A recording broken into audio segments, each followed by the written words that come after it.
Sveiki. Šiandien pakalbėsiu tą seną temą.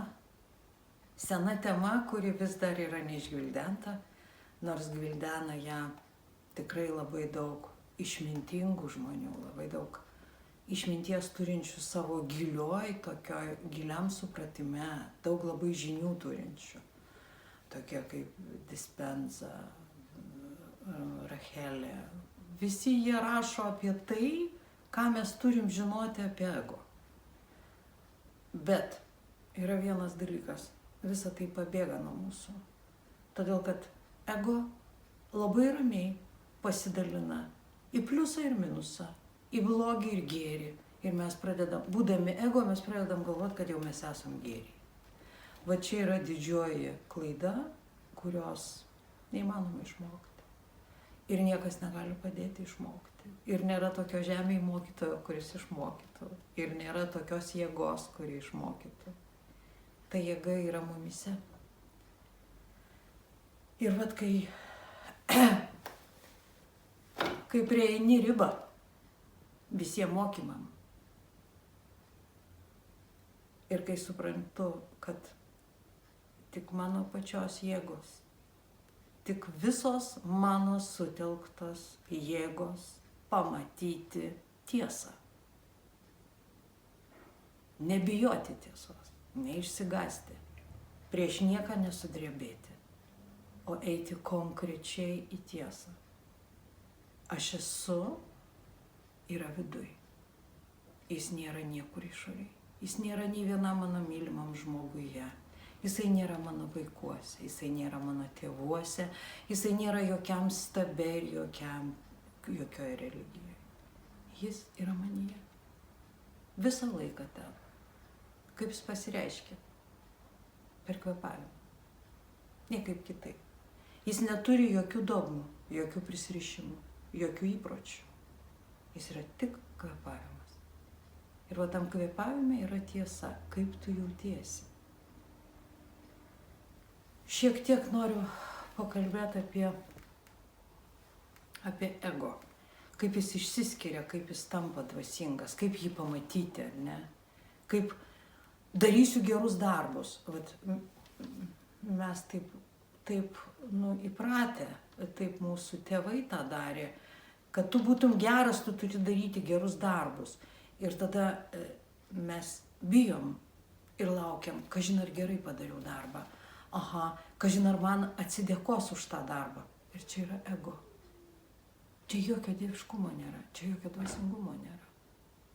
Mes turim visą laiką atsiminti, kaip vyksta, kas esam mes įsikūniję, iš ko mes sudaryti, ar ne? Kas tas įsikūnijimas? Įsikūnijimas tai yra dvasia arba kvėpavimas per individualumą, tai yra siela, įėjęs į kūną, tai yra gimęs. Va čia yra įsikūnimas. Ir visi tie trys ir sueina į tą. Vat kas tą padaro? Ta padaro mintis. Bet tikrai ne ego mintis. Dievas nieko su ego neturi bendro. Kad ir koks jis mūsų gerėtis būtų, kad ir jis tarnautų visam pasaulio gėriui, jis nieko bendro neturi su Dievu. Dievas apie jį nieko nežino. Reiškia, mūsų dieviškumas yra visai net. Labai yra gerai daryti gerus darbus. Greičiausiai pagal dėsnį irgi visai gausi neblogai. Jeigu per daug to nelauksi. Vat čia, kad mes neišsitaškytumėm, yra dėsniai.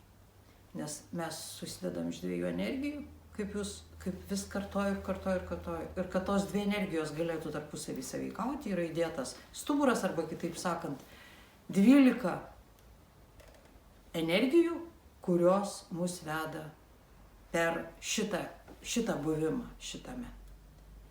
7 yra kūne, 5 yra jau kitose dimensijose. Ir tas 7 valdo ego šiuo metu.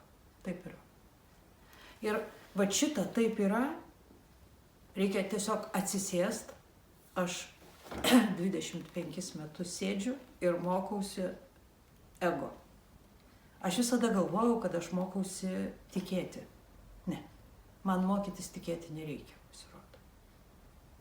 Tikėjimas yra savaime. Paspaustas po ego. Kai aš visiškai pažįstu ego, aš nustoju bijoti. Tai yra ego šaltinis, baimė. Ir kai aš nustoju bijoti, mirti, sirgti, neturėti mylimojo, kad manęs nieks neparems, kad aš nesugebėsiu, kai visos šitos baimės pasidaro niekinės, aš suprantu, kad aš jau tikiu.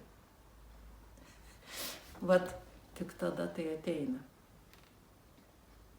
To gali reikėti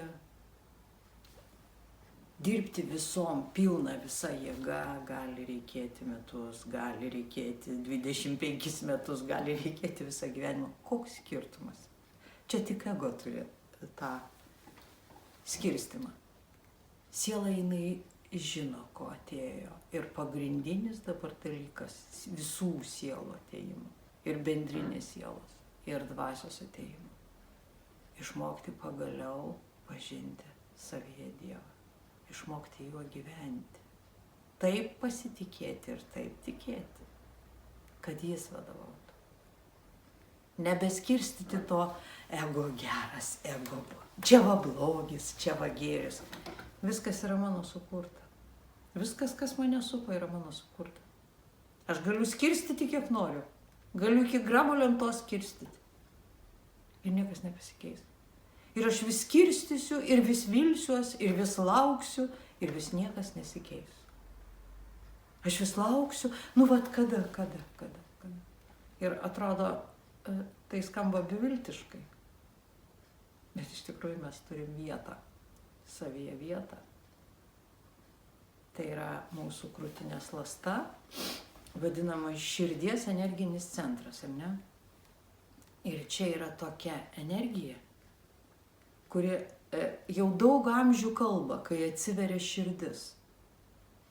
Kai atsiveria širdis, kai jinai patraukia tą uždangą baimės, pamatyti tiesą,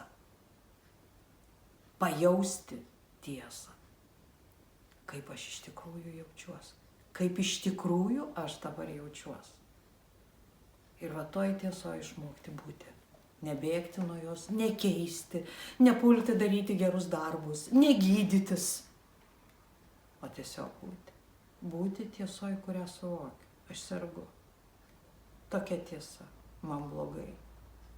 Tokia tiesa, aš ją sukūriau. Aš kažkaip ją sugebėjau sukurti. Ir va tiesiog sėdžiu joje. Nieko nelaukiu ir nieko nesitikiu. Tiesiog esu tame. Po truputį aš tampu dieviška. Po truputį manyje atgimsta ta pirma pradė jėga. Tai tikrai nėra paprasta ir tikrai nėra lengva. Dažniausiai mes akimirkas tokias pajuntam. Akimirkas. Toks tarsi pabudimas įvyksta. O jo, taip, tai čia tiesa. Nes jinai tarsi atliepia kažką manyje. Bet po kažkiek laiko aš labai ramiai, tas mano ego tą tiesą suvarto, pritaiko, kažkaip kažkur pasukioja.